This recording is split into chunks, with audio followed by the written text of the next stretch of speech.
ایک سوال ہے کہ آپ زمزم کا پانی کسی بھی قسم کا لیکوڈ یا کسی بھی قسم کا لیکوڈ بغیر کسی مجبوری کے کھڑے ہو کر پی سکتے ہیں یا نہیں؟ وضاحت فرما دیں۔ زمزم کا پانی کھڑے ہو کر جو پیتے ہیں نا اکثر لوگ، یہ بھی ایک غلط فہمی ہے کہ نبی کریم صلی اللہ علیہ وسلم نے جب حج کے موقع پر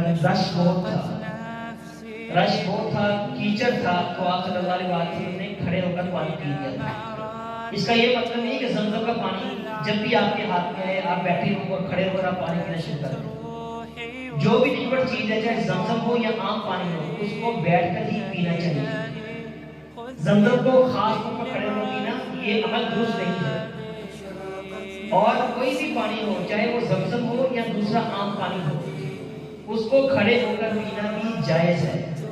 سیدنا عمر بن خطاب، عثمان غنی، سیدنا علی رضی اللہ تعالیٰ عنہ، موطا امام مالک کی روایت ہے کہ کانوا یشربون قائما ولا یرون به بأسا، کہ وہ کبھی کبھی کھڑے ہو کر پانی بھی پی لیا کرتے تھے اور اس عمل کے اندر وہ کوئی حرج نہیں سمجھتے، تو لہذا کھڑے ہو کر پانی پینا جائز ہے، حرام نہیں۔